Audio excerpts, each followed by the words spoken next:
Okay, so this video's title is a little misleading because I definitely understand why loads of people didn't like this show. It just changed so many things about Spider-Man that it was barely a Spider-Man show.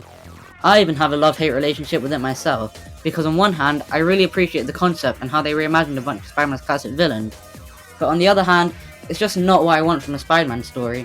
Even still, while I understand why people didn't like this series, I think it works on its own merits, which I'm going to be discussing in this video. Starting off with the negative, it took me a while to warm up to the idea of Spider-Man being in a different sci-fi Earth. I like Spider-Man being in New York, his New York, with all his classic characters most of the time, rather than him going to loads of different places. I just thought it was really weird having him go to a dystopia where animal people rule the world and humans are trying to fight back against them. This show's story is the type of story that I think should get a mini comic arc, which is like 6 issues, rather than a whole season on TV, because having Spider-Man in New York most of the time drives home the fact that he's a New Yorker himself, just like anyone else there, which is one of the key things that makes Spider-Man so compelling. Under the mask, he's just a regular guy. On top of that, I wasn't a huge fan of the villain of this series, the High Evolutionary. I know he's a villain from the comics, but I've never seen him as a Spider-Man villain, which is the first thing that I didn't like. Also, he doesn't do a whole lot throughout the show, and I actually forgot he existed halfway through, because he didn't get loads of screen time. And it's not like what they did with Darth Vader in the original Star Wars trilogy, where he got little screen time, but the screen time he did get always left a lasting impact. There's only one episode where I was actually interested to see the High Evolutionary, and that was the episode where he kidnaps Karen, one of the leaders of the Resistance, and realizes that she's his granddaughter. And that episode was actually pretty good, and they could have done something really interesting with that. But nope, of course they can't do that, and instead they choose to pretend that never happened and have the High Evolutionary go back to being his boring self, because that's way more interesting. Another thing I didn't like was that they had a half-hearted attempt to have 2 plotlines simultaneously. One was about Spider-Man helping the Resistance to fight the High Evolutionary, and the other one was about Spider-Man stopping Venom and Carnage, who are friends for some reason, from activating the Synoptic, which would turn everyone into mindless symbiotes. But they seem to forget about the second one after 2 episodes, then just randomly bring it back again towards the end, when I'd pretty much forgotten all about it.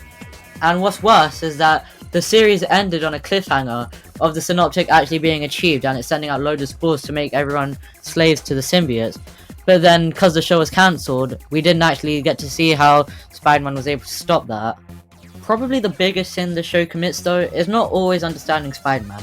The only reason Spider-Man even helps the human resistance is because he can't get John Jameson to return back to Earth with him. And there are so many instances where I just thought, wait a minute, would Spider-Man really do that? One bit that really annoyed me was when Spider-Man tries to leave Counter-Earth but can't because his ship gets destroyed. And at the end of the episode, he says he might have just left if the ship didn't get destroyed. And that was annoying because Spider-Man wouldn't do that. He would have realized that he'd be leaving so many people under the oppression of the High Evolutionary, and he wouldn't be able to ignore that because of a little saying he's been living his life by since he was 15. So he'd stay even though he doesn't want to. This is the bit that annoyed me the most, but there were still loads of other moments that bothered me. So far, it sounds like I don't really like this show, but that's far from the truth. There are loads of things that I actually really like about it. First of all, the theme song is so cool. It's one of my favourite Spider-Man theme songs, and that's saying something because there have been some really good ones. Also, the animation is actually pretty good, and I think it still holds up really well today. The animation style is really similar to the Spider-Man show before it, and also the X-Men show from the 90s, and it looks like it was taken right out of the comics. It actually looks a little bit better than those two, because there aren't many scenes where it's painfully obvious that they just took an old scene and added new dialogue over it. Another thing I really liked were the character designs, apart from Carnage, and Green Goblin, and Electro. But apart from those 3, all the characters look really cool, especially Spider-Man with his new nanobot suit. It was really clearly inspired by Spider-Man 2099, thanks to the fact that this was actually meant to be a Spider-Man 2099 show before plans changed, and so you can see a lot of inspiration, especially in the suit with the web cape. But this suit still looks so good, and I really wish we could have seen it in more than just one season and a few throwaway comics.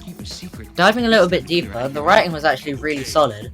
Apart from a few quips and comebacks that didn't quite land, all the character interactions were really good, and the characters themselves were pretty memorable as well.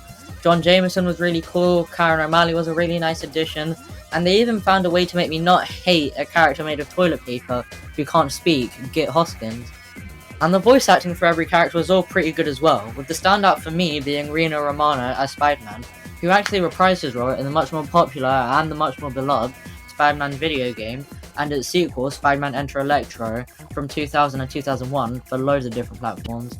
I really liked all the voice actors' performances, and it's a shame they only got to voice these characters for one season, because I would have loved to see more from them. Something that was a bit hit or miss though was how they adapted some of Spidey's classic villains. I really liked how they made Green Goblin an ally of Spider-Man's, and it was interesting that he was implied to be the ex-husband of Peter's friend Naoko, and that he was jealous because he thought Peter and Naoko were together. But that didn't really go anywhere because the writers really don't like making interesting stories.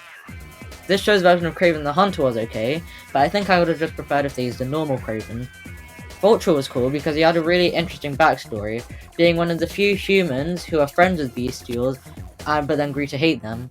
And Electro was really one note, only being at the end of one episode, but he had the potential to be good. Overall, the way they adapted Spidey's Rogues Gallery was pretty mixed, but when they did it well, I think it was really good. The final thing that I really respect about this show is just the whole concept of it. Even though I think it shouldn't be the premise of a whole show, I still think the core idea is really cool. And even though it takes a lot of inspiration from Spider-Man 2099, who is only 7 years old at this point, I can still appreciate that it's really different from anything we've seen in any other Spider-Man cartoon. So now, I've given pretty much all my thoughts on this show, and it's time to give my final verdict on it. If you've read the title of the video, or seen the thumbnail, or just paid attention during the video, then you'll know what I think of it. It's underrated. Even though I think the premise isn't the best one to have for a whole Spider-Man show, and it doesn't have the most complex storytelling or characters, I still think it's a really fun show, with pretty good writing, really good voice acting, and animation that still holds up today. I also really appreciate that this show did take some risks, not only in the concept of it, but also with adding so many new original characters, and also putting some interesting spins on established characters, with varying success. All that combined with a really good theme song makes the show pretty good, and definitely worth checking out for fans of Spider-Man. And for people that saw it a long time ago and hated it, I'd still recommend that you watch it, because even though it's really different from what you'd expect in a Spider-Man story, I don't think it's as horrible as loads of people remember it being. So give it a second chance, because you might be pleasantly surprised.